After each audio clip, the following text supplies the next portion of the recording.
On today's episode, transplantation of, this is actually the arena called xenotransplantation, which is cross-species transplantation, presents its natural challenges. First of all, you got the organ rejection and so forth, which, by the way, you have even within same species transplantation. Like if you get a human kidney from somebody else, rejection is always a problem and stuff. But it's a real problem with cross-species. But secondly, you've also got design issues. The way God designed a kidney for an animal and the way God designed it for a human are two different ones. Welcome to the Life Challenges podcast from Christian Life Resources. People today face many opportunities and struggles when it comes to issues of life and death, marriage and family, health and science. We're here to bring a fresh biblical perspective to these issues and more. Join us now for Life Challenges.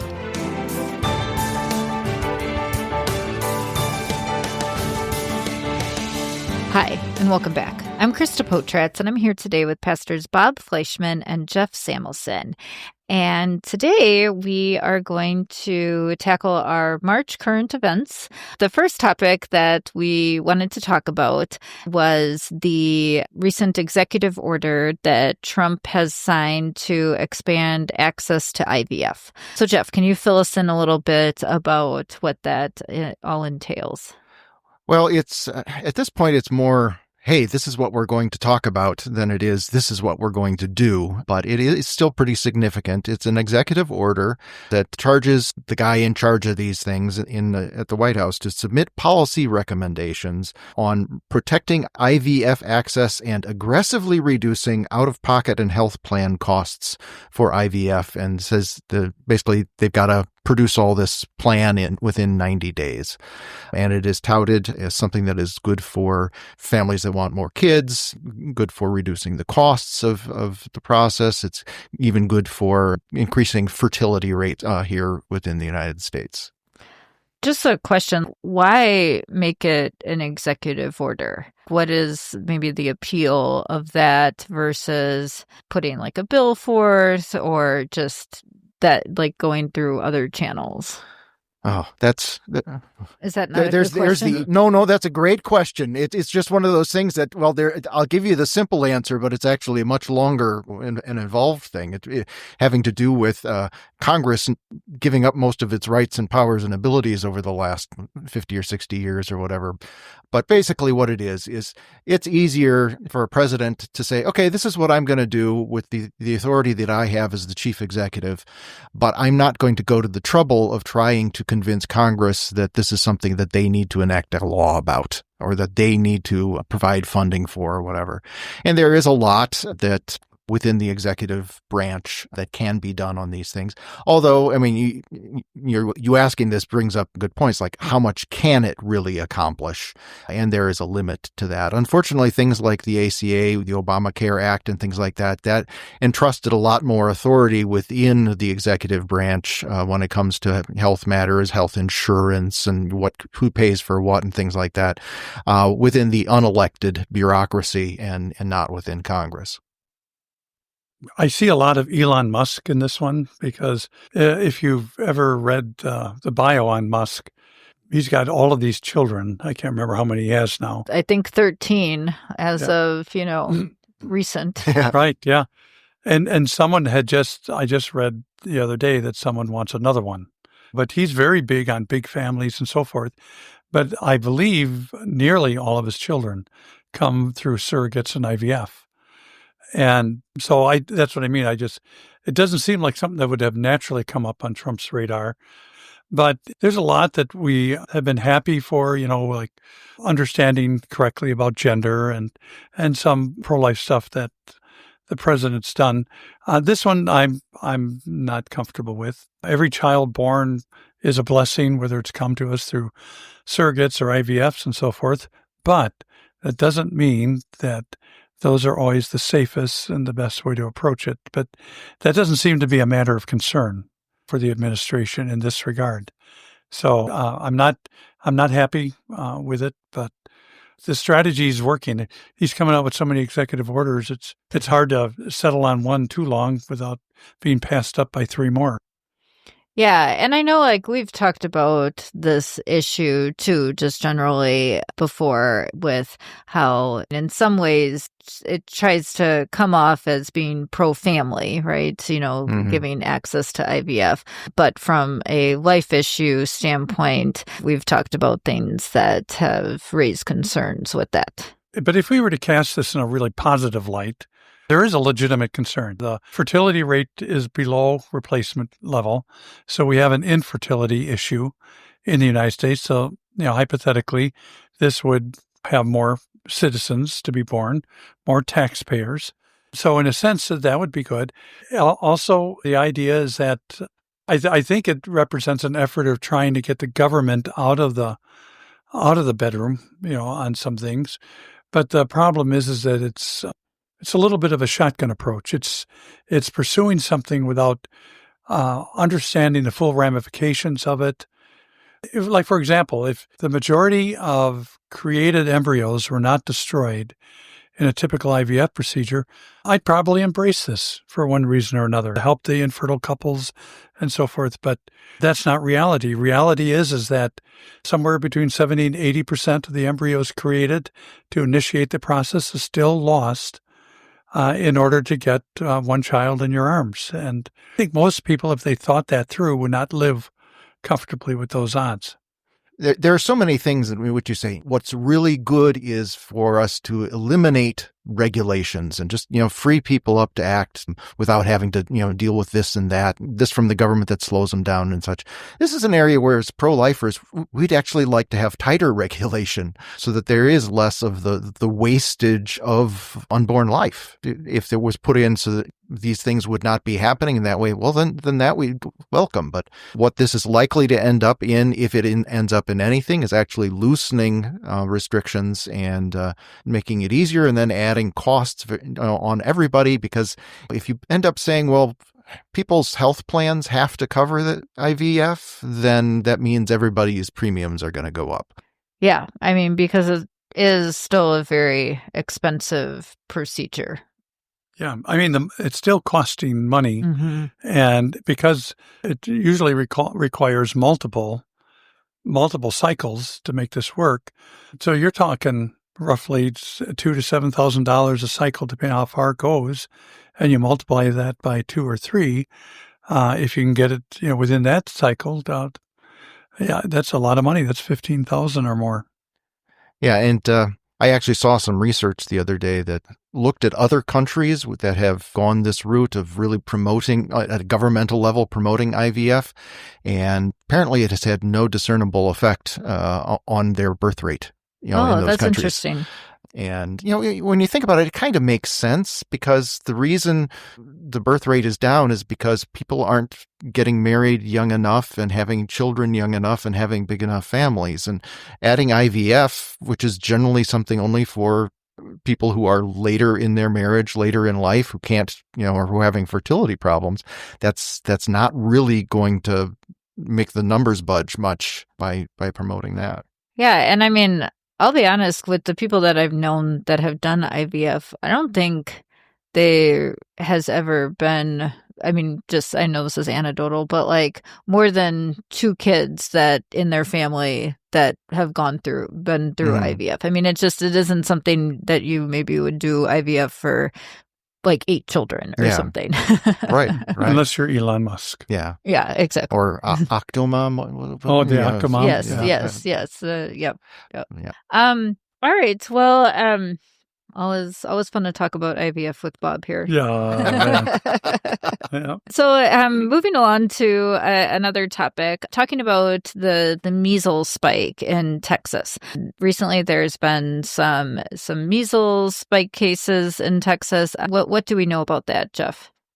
Well, it's in a way not all that surprising, given some of the trends that we've been seeing in the United States recently. But just a report I was looking at recently that says that nearly 100 people across Texas and New Mexico have contracted measles.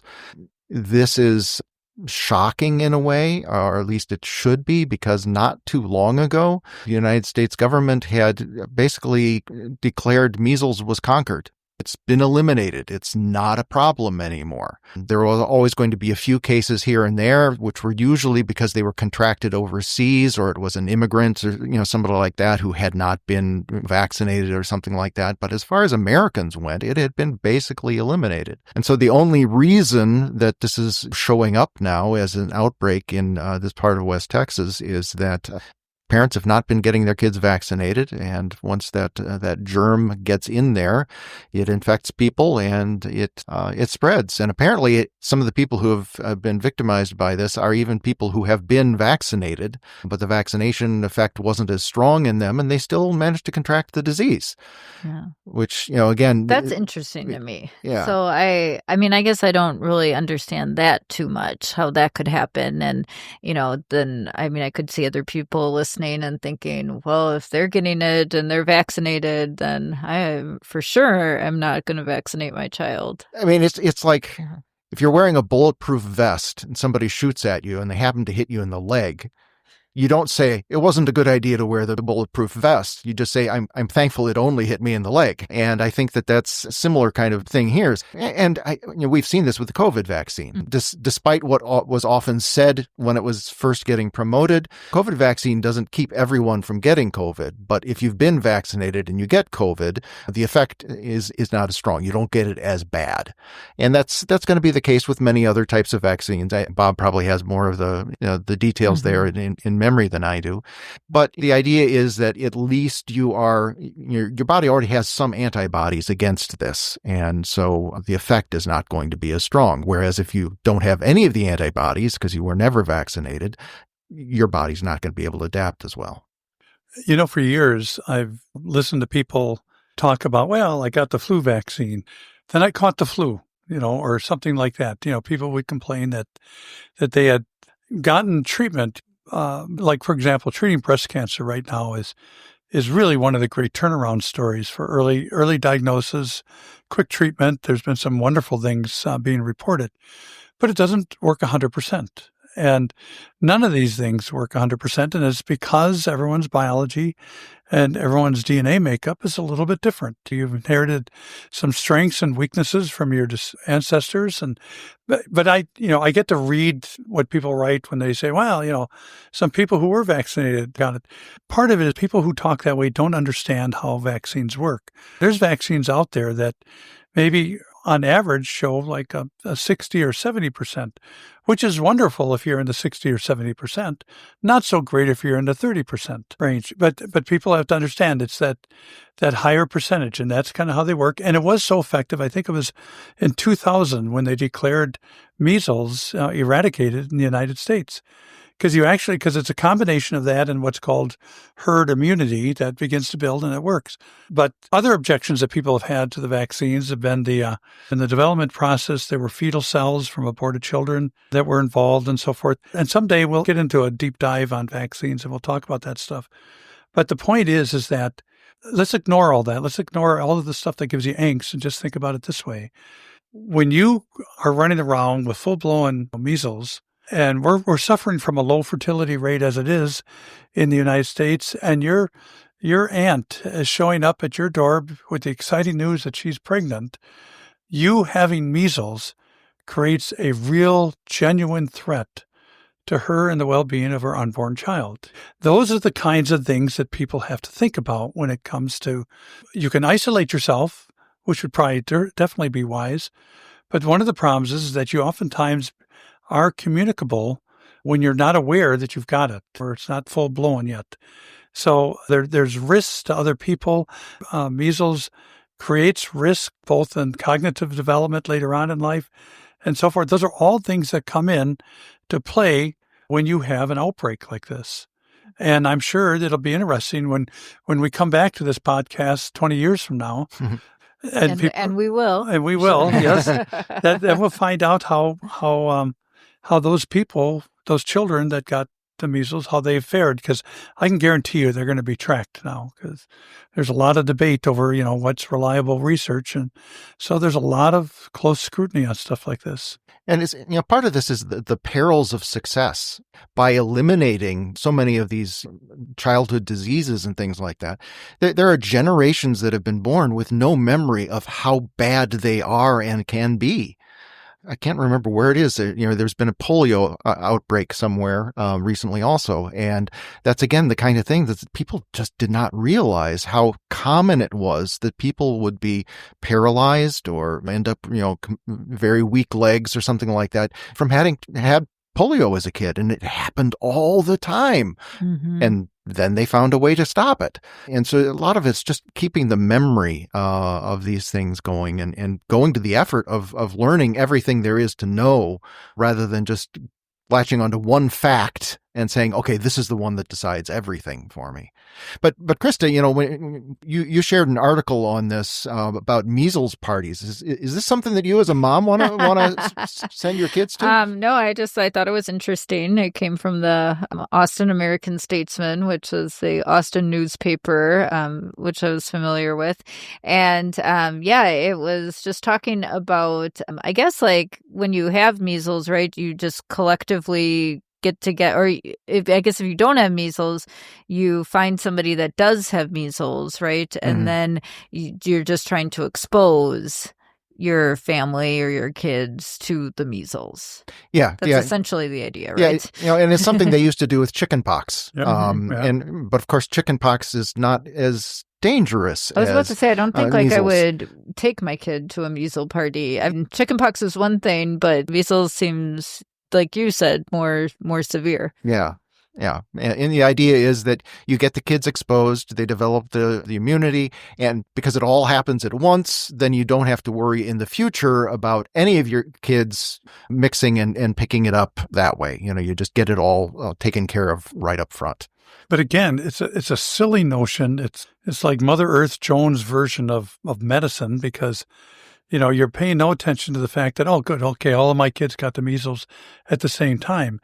But there's consequences that go beyond them. And one of my frustrations, and having gone through the vaccine wars in our circles, one of the frustrations has always been this incredible self-centered approach to looking at this stuff. Well, as long as my kids are covered, as long as we get it, we're fine. But the problem with measles, when you study it, is the damage it causes to others around you, and others who either don't have your immunity, others who don't have your health background. And so many times I've heard parents say, well, my kids are fine. They've done that. They've grown up well. We got it when we were kids. We were fine. I got measles when I was a kid. And from the measles, I caught pneumonia. And from pneumonia, I almost died. Okay, so measles may have been a good idea for you, but it didn't fare so well for me. So I've always been, people who talk that way just are being very with blinders on.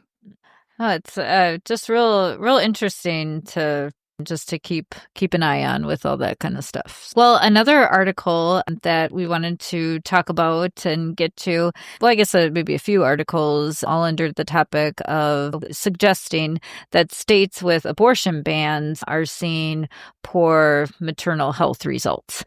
Yeah, it's both maternal and infant health things. They're two different articles or whatever. They're both pulling the data from states, looking at the states that have abortion bans and comparing them to states that don't have the abortion bans. And basically the conclusions they're reaching are saying that there's higher infant mortality in the states with abortion bans, and saying that there's also a higher instance of maternal ill health results from a pregnancy in those states as well. Particularly related to sepsis? Yes. Okay. Yeah. And sepsis is basically what you might call an all-body infection. So when something gets into your bloodstream, goes through your entire body, which is a very, very serious kind of infection. The subject of maternal health has been high on the radar for a while now, and should be, because the United States has a deplorable record in this regard for being arguably the most developed country in the world. And yet our maternal health, maternal mortality rate is embarrassing. So we already have a problem in this regard. And then you've got infant problems. So the problem I have with the articles is that they were tying a connection between, abortion. Oh, now that you've tightened up, now that the state has restricted the number of abortions you can have, now we have all these other problems.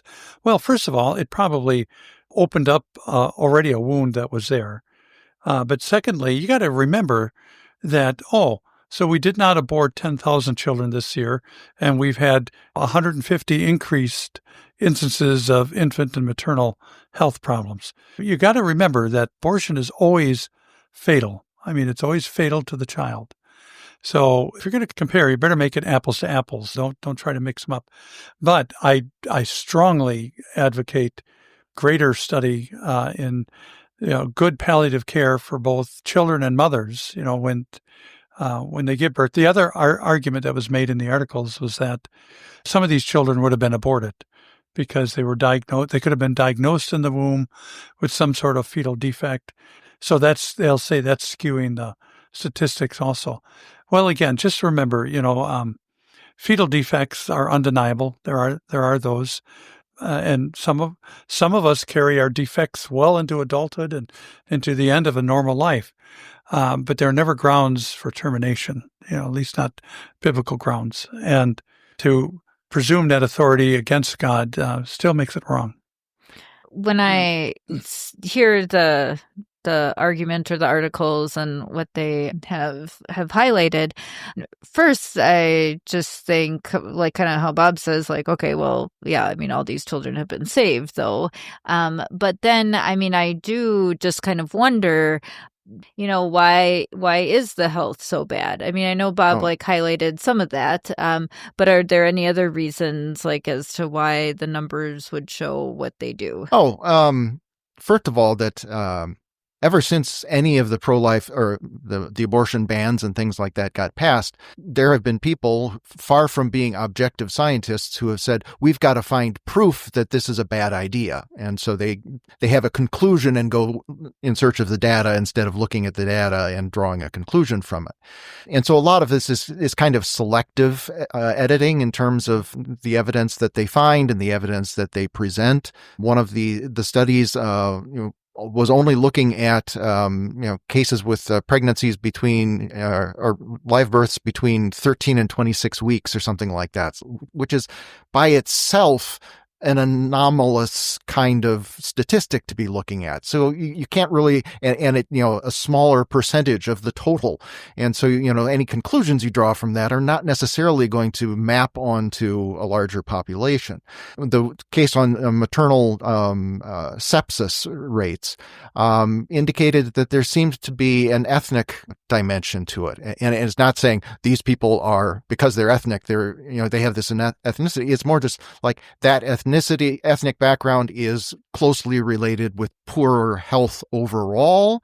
And so therefore, those people are more likely to get a sepsis infection, whether they're in the hospital for a pregnancy or they're in there for some other kind of surgery or procedure. And, by not drawing attention to that, they just take the facts out there, this statistic, and they say, okay, well, then this applies across the board. It shows that there's a danger with all these procedures and things like that. But again, as pointed out, why we're able to see some of these things that people are able to say, oh, see, that's bad. It's because there are more kids being born, more pregnancies carried to term.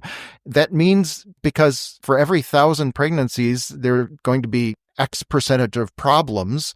Well, if you have more pregnancies coming to term, you're going to have more of those problems. But again, that's not a bad thing. One of the estimates, things said that the same statistics that were being looked at to, show, this is the problem with these abortion bans, shows that over 22,000 lives have been saved by these laws. Those are babies that have been born that otherwise would not have been born. This is good. One of the things that needs to be looked at is what is the implication of this? The implication is that if we allow those states to do more abortions again, this number will go down. But it's ignoring the problem. The problem is the care that's being provided or not provided for the mothers and the children in the first place. And before Dobbs, this was a problem. Before Roe v. Wade in 73, it was a problem. The point is that maternal and neonatal or newborn health has always been a concern. Now, some of the other studies, the deeper medical journals, talk about the fact that you got a contrast between city hospitals and rural hospitals. So maybe this shifted more attention to the rural hospitals, which are typically not as well equipped to deal with some of these medical complications as a city hospital. And there's other ramifications there, which tells me, well, then maybe we need to spiff up the rural hospitals a little bit. The point is that a biased media, which is what we've been dealing with here lately, will pick up a story like this, run with it, with the implication that we got to have more abortions.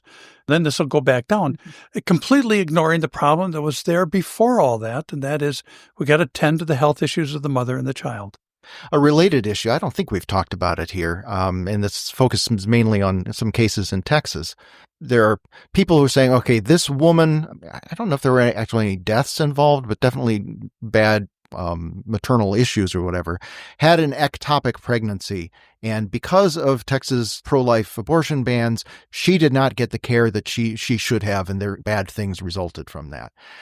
And, the press has made a really big deal about this. Lawsuits have been filed and things like that. It's like, but the thing is that the laws in Texas do not in any way restrict proper care for any woman who has an ectopic pregnancy, which means that either you've got doctors and staff who are saying, we're going to make a point out of this, which I certainly hope is not happening, or they are simply ignorant of the real status of things, and they're making assumptions about what the law does and doesn't allow, which are incorrect, which just checking would reveal for them. So that's, again, these things get very much blown out of proportion to serve an agenda. Yeah. Yeah, I think we're seeing a lot of that. All right. Well, wanted to hit one more topic here. Back, I don't know, the first year of us doing the podcast, we had Dr. Rob Balza on, and we talked about the first pig heart transplant. Since then, they've, been, trying to do more of those. And I think was there now kidney transplants, and they've done the fourth pig kidney transplant. Bob, can you tell us a little bit about what is being done now in the world of pig transplants? All I can think of is bacon. Yeah, I found myself wondering, what did they do with the rest of the pig? Yeah, I know. Yeah, we're having a potluck today. So. Transplantation of, this is actually the arena called xenotransplantation, which is cross-species transplantation, presents its natural challenges. First of all, you got the organ rejection and so forth, which, by the way, you have even within same species transplantation. Like if you get a human kidney from somebody else, rejection is always a problem and stuff. But it's a real problem with cross-species. But secondly, you've also got design issues. The way God designed a kidney for an animal and the way God designed it for a human are two different ones. It's funny because in the early papers on early research and transplantation, there's fascinating stories about trying something and not compensating for the fact that human blood pressure is higher than the blood pressure that was in the animal from which the organ was taken from. And so it would literally blow the organ out. Just things like that would occur. So those are all factors that come into play. But they actually have over time found out that certain pig organs work in humans. And once they determine that certain pig organs work in humans, you move on to the next major problem, which is organ rejection.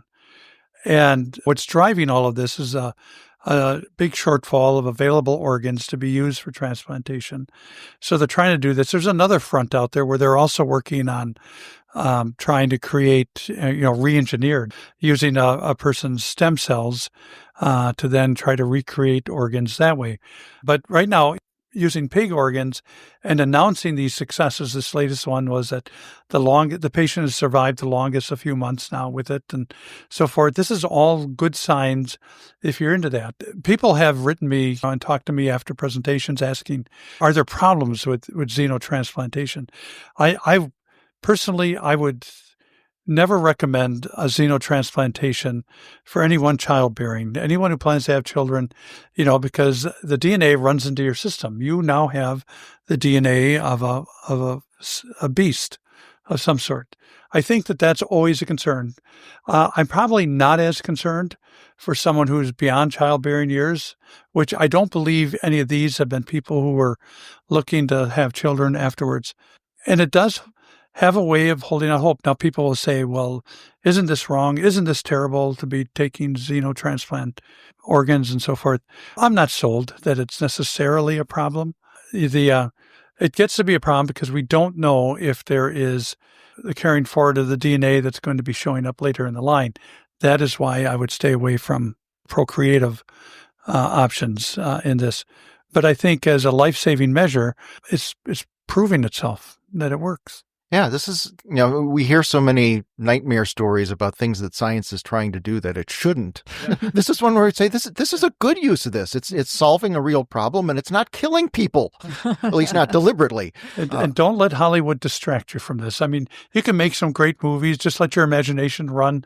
All of a sudden, Uncle Charlie had a pig kidney put in every once in a while. He just goes outside and starts rolling in the mud, but it doesn't quite work like that. Although there have been fascinating studies about transplanted organs bringing along transplanted memories, but that's a topic for another day.